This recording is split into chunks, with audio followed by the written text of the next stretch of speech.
Welcome to Wave Your Flag, Interracial. This is an interracial dating show where one single gets to meet two potential matches separated by a curtain and use honest conversations, real connection, and our red and green flag system to decide who they want to reveal themselves to.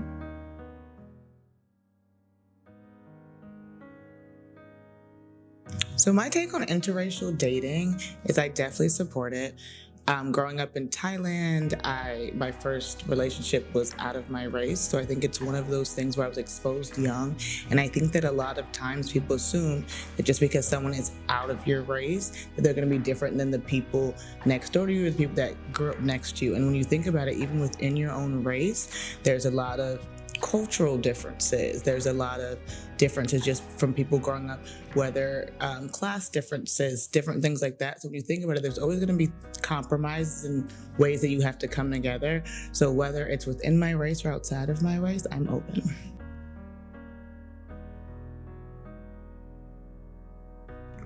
So I was in the military and I was first stationed in Seattle, Washington. And that was my first outlook on interracial dating. And with that, I just learned that regardless of morals, goals, people are just people. Just find what aligns to you.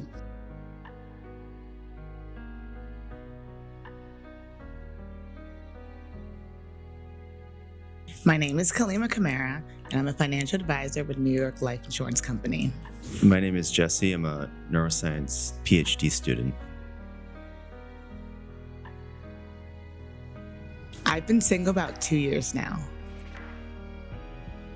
I've been single for about 10 years.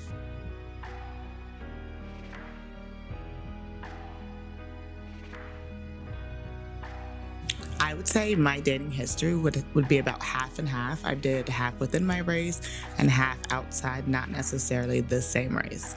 I have enjoyed opening up because, again, when I look for a partner, I'm looking more about their customs, courtesies, and who they are in their heart versus what they look like. I think I've mostly dated outside of my race. I'm just open to connecting with people who are, from different cultures. For my individual experience, dating outside my race was a little customary because, again, growing up in Thailand, that was my first dating experience. And there was only very few of us where you could count them on one hand. So it was one of those things where a lot of the people that you interacted with, your best friends, the people that you loved were outside of your race. When I first started dating, I lived in a very rural part of the United States, and it was mostly white people. But I started living in cities, and I got to interact with multiple types of people, and I think I prefer learning about other people. I would say a big green flag for me would be, that's a little hard. I'm not sure if I would say the biggest green flag would be a provider or someone who's family oriented. Those are definitely two of the tops on my list just because those are important to me. I think the biggest green flag is somebody who's has a lot of empathy and emotional intelligence and good communication. My biggest red flag would be someone who would not want to get married and or have kids, because for me, I want to have children within wedlock. I think my biggest red flag would be maybe somebody who's dishonest about stuff. My first question for you, sir, would be, do you have any children? No.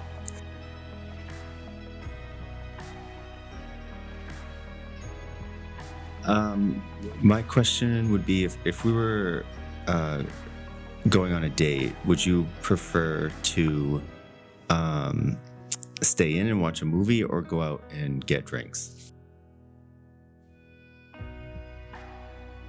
I think I would say, honestly, it depends on what part of the dating life it is, because I don't feel comfortable going to a gentleman's house early on, because again, I want to know that I'm safe. I don't really know what we're doing there.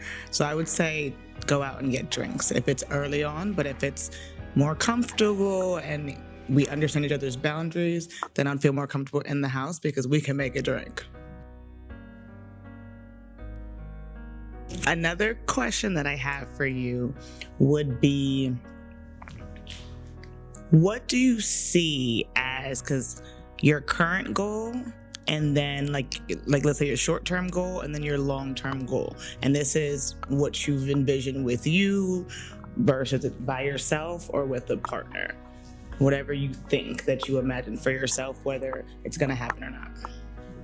I think as far as like a relationship goes, I think I envision like the regular sort of trajectory where, start out keeping things casual for, a month or two, and then you become boyfriend and girlfriend, and then eventually you get married. What's one thing that someone could do that would make you like them more? I think I would say I love a gentleman, so I think that there's certain things that people were raised with and certain things that are kind of taught. So when I see a couple of those traits, they just get me excited and giddy.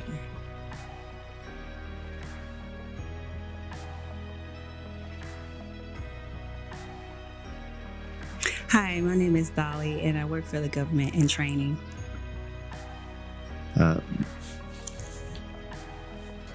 My name is Jesse. I'm a neuroscience PhD student.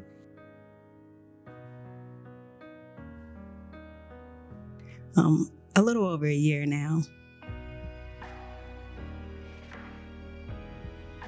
I've been single for about 10 years.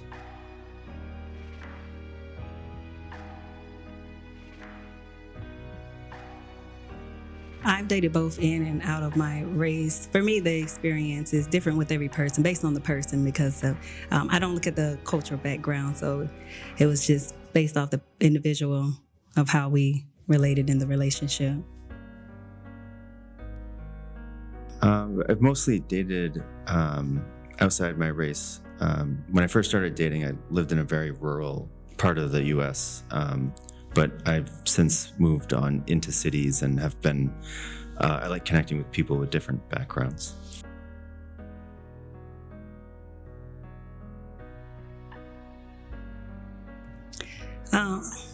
Like I said, well, before when it first started, I was in the military. So being in Seattle, that was my first, outlook on the interracial dating. And I just see people as people. So, yeah.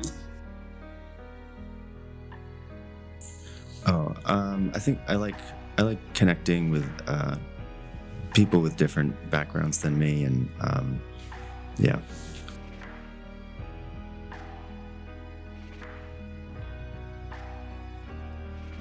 Mutual respect, just being able to have that respect, what works for both of us. I think my biggest green flag is someone who's a good listener, has a lot of emotional intelligence.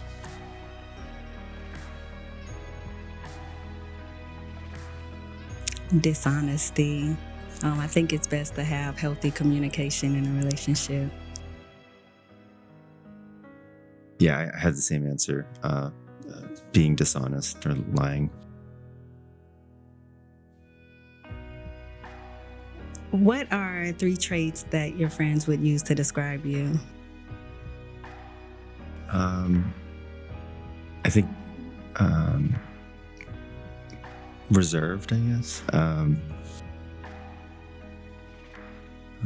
Grounded and respectful.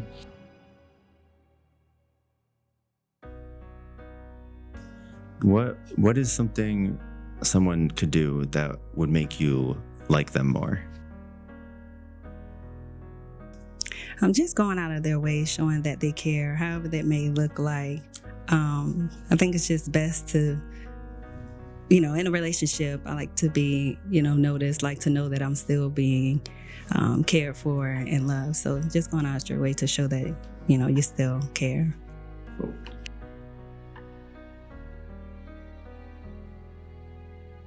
What is something you can say from a past relationship that you learned that changed your way of dating now?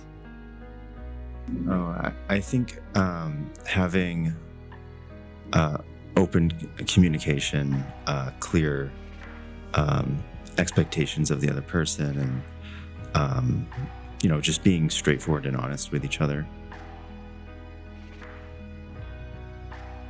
What's one thing that has given you like the ick in the past, or you think would give you the ick?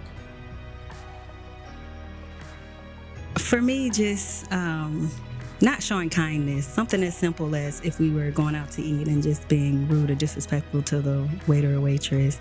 I think it's just best to show kindness. If you can't show kindness, just stay quiet.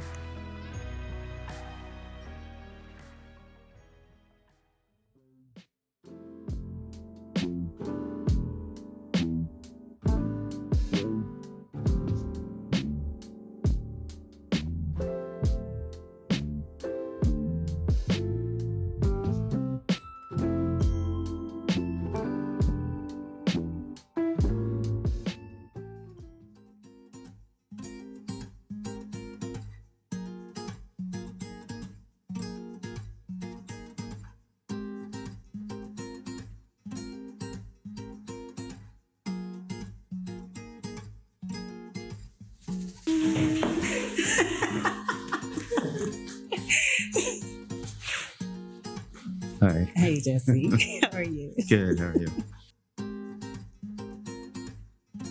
So, you're family oriented, are you? Yeah. Okay. Yeah.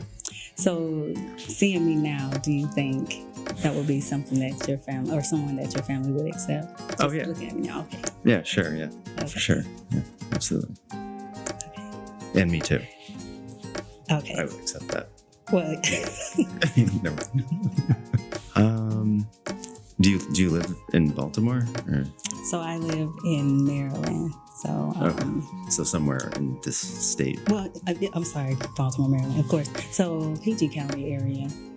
So Okay. maybe like 30 minutes from Baltimore. Oh, okay, not Yeah. too far. Yeah, not bad. Yeah, nice. Mhm. I live in downtown. Baltimore. Okay. It's growing on me. Baltimore is. Yeah, Yeah. me too. I've been here for a few months. So yeah, I moved here from San Diego.